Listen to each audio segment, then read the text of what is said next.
When I was a young man, about 14, 15 years of age, I guess,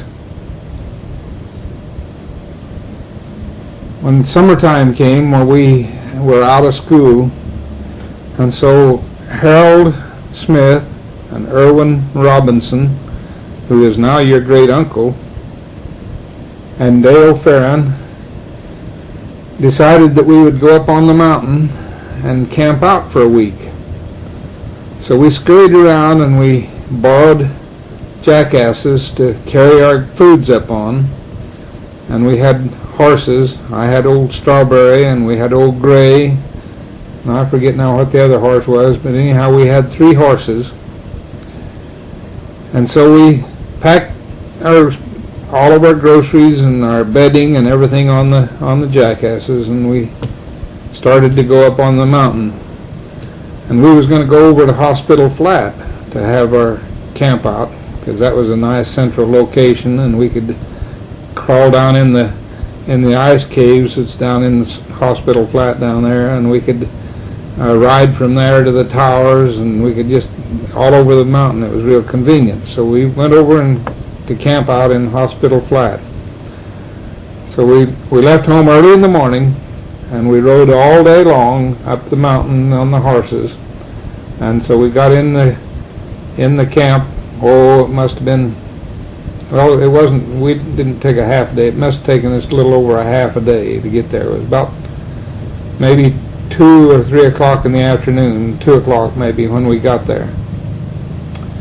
And as we was going into the Hospital Flat, we went by the CC camp. Now the CC camp is a labor camp, and they had a bunch of men living in this camp, and they was building roads up on the mountain. And of course this was new to us. We didn't know there was a CC camp at Hospital Flat, but it was all right because they was up at the head of the flat, and we went down at the bottom of the flat to make our camp. So we went down and pitched our tent and put our groceries and everything back in the back of the tent. And then we made our beds, got everything all ready, and we decided, well, we had a little extra time, and so we'd just ride over to Ladybug Tower. That would take us about probably an hour going and an hour coming, and so we figured we'd be back in time to have supper.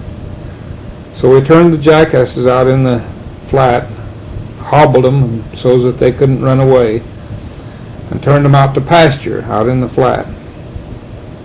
And we got on the horses and rode over to Ladybug Tower. We got back, and it was just before sundown, just almost sundown, when we got back into camp. And when we rode up to our tent, the darndest mess you ever saw was in that tent. All of our groceries was scattered over the top of our bed, and all of our grain that we took up there to feed the horses had been drug out and was dumped out in the front of the tent. And we had some jelly bottles of jelly in the grain, and they were pulled out, and some of them was empty and some of them had a little bit out of them and so forth. And we thought, well, gosh, because of the grain, we figured it was the jackasses that got in there and in that tent and pulled that stuff out. So I said, well, you guys go ahead and unsaddle the horses, and I'll go down and round up the jackasses. And we just put them in the corral and let them starve for a day, so as to pay for tearing up our camp and all this. So I took off and went down and got the jackasses and run them into the corral that was down below the camp there. Now, there was a couple of boards broke on the corral, so I was down there fixing it so that they couldn't get out. And all of a sudden I heard, "Hey, Dale!" I said, "What do you want?"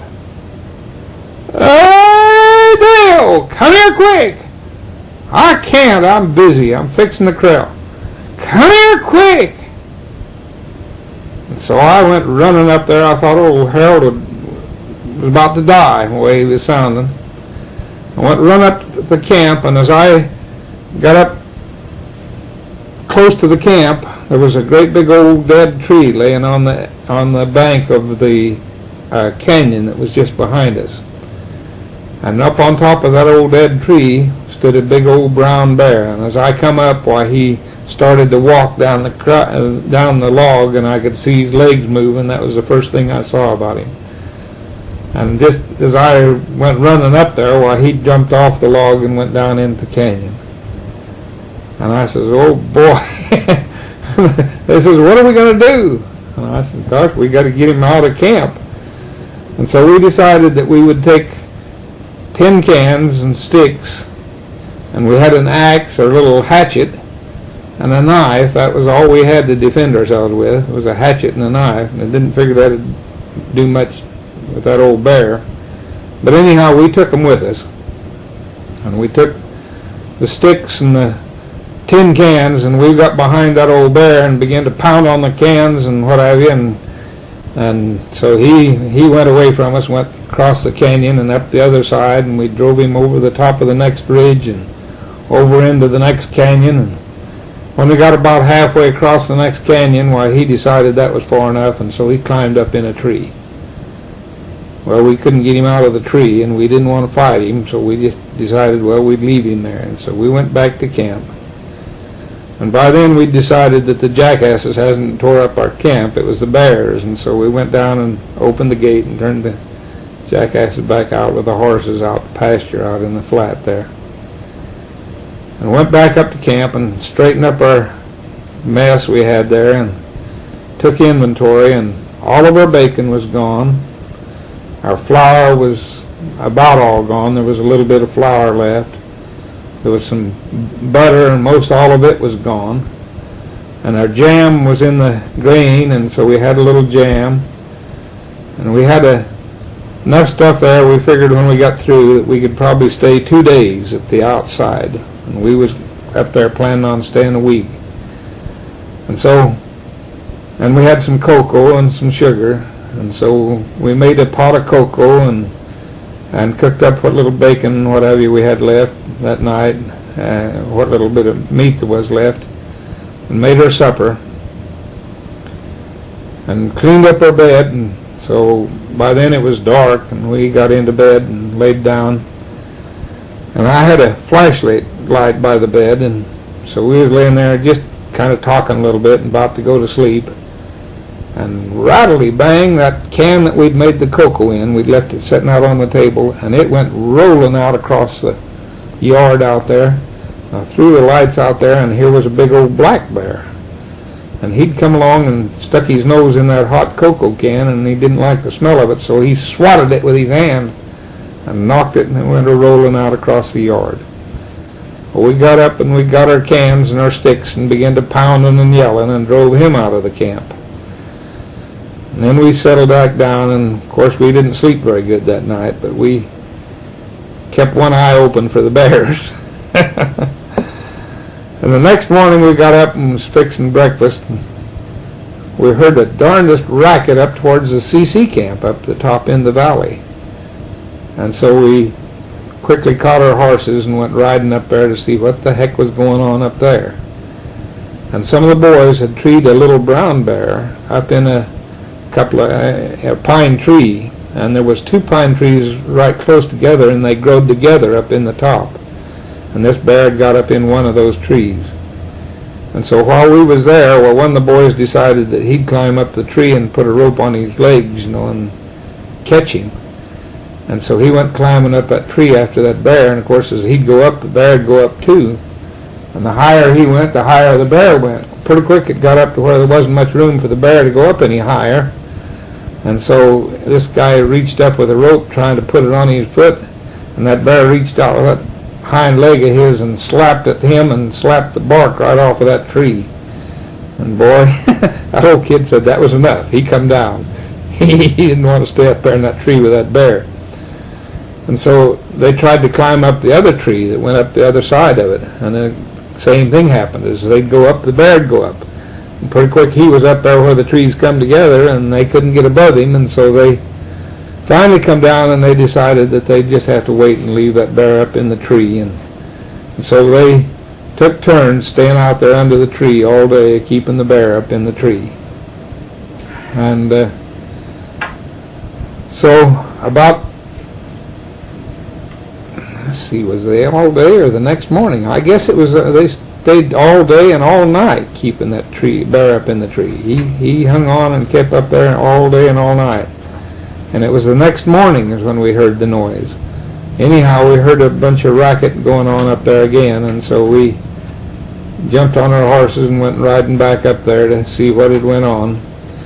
And they had caught the bear, and they got him down, and they put 4 ropes on him, one on each leg, and they was leading him back into camp. And they had him tied with a rope on each leg so he couldn't jump at him and hurt him, and so they was holding him and leading him back into camp that way.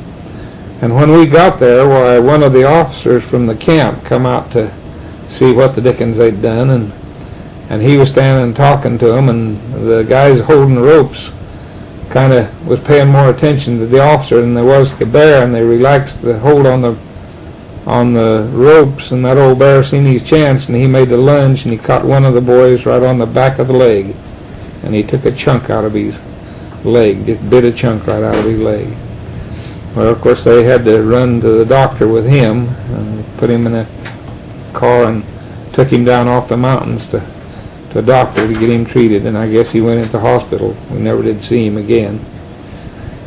Anyhow, they led the old bear on up to the camp, and then they stretched him out with all 4 ropes pulling on his legs till he couldn't move, and then they put a collar around his neck and put a chain on it and chained him up and tied him up to a tree out in the back of the camp. And so when they got that all done, we went on back down to camp, and that day we decided that we'd ride over to, what the dickens is the name of that valley over on the other side? Columbine. Old Columbine, yeah. We rode over to Old Columbine, and what was the fellow's name that had the foxes? Dean, yeah, Clifford Dean. Clifford Dean had a bunch of foxes that he was raising over there, and they'd grow up until they got big, and then they'd kill them for their pelts, and silver foxes, and they made coats out of their pelts. So we went over and spent an hour or so with Clifford Dean, but on the way over there, as we was going down the trail, we looked up the trail and going down the trail, and here coming back to meet us was an old bear with 2 little cubs. And we decided we didn't want to argue with her, so we got off the trail. We rode out the side, and she went by with her cubs and didn't bother us, and we didn't bother her. Let her go on up the mountain. And then we went over and spent some time with Clifford Dean and told him that the bears had got our food, and so he gave us some bacon and flour and stuff like that, so we had enough to stay another couple of days. And then the next day we went riding down into the cabins down at Weech's cabin, and Mrs. Weech gave us some milk and butter and some more flour and sugar and so forth. Anyhow, between the 2 of them giving us these extra groceries, we had enough to stay 5 days. So we stayed up there 5 days, and every day we had bears come into our camp, and we had to chase them out of our camp. By the way, we decided that if the bears is going to get into our food, we'd better find some place to store our food when we went away from camp. And so there was a great big old high rock up behind our camp. It must have been 10, 12 foot high, and there was no nothing to get up there. So we devised a kind of a ladder out of a couple of logs there, and got up and put our food up on top of this rock, and then we took the ladder down, and so the bears couldn't climb up that straight up rock, and we had our food supply up on top of the rock. We kept it there all the time we were on the mountain. And then after 5 days, well, we come back down off the mountain, and as we was going down the trail, there'd been a little landslide. I never told the kids this before, but there was a landslide, and they'd come down and slid down across the trails, and there was a big pile of rocks where it had stopped just down right alongside the trail. And so we had to kind of halfway make a new trail to get by it, and so we got off our horses and got over there and kind of dug the trail out so that we could make room for the horses to get by this pile of rocks. And I got on old Strawberry and started to ride down past the rocks, and all of a sudden that rock pile come alive with rattlesnakes. They began to buzzing in there, and that horse reared right straight up in the air and turned around and went back up the trail. So in order to get the horses by the rattlesnakes, we had to clean them out of there before we could get on down the trail. So we all of us got a big long stick, and we went in there and we'd pry a rock off and move it back, and we'd find a snake and we'd drag him out and kill him. And we killed, I think it was 5 or 7 snakes in that pile of rocks. And after we got them all cleaned out, well, then the horses would go by there, but before they wouldn't go by there. Anyhow, we got the snakes all cleaned out and made it on down the mountain and went on home. And that was the end of our bear story.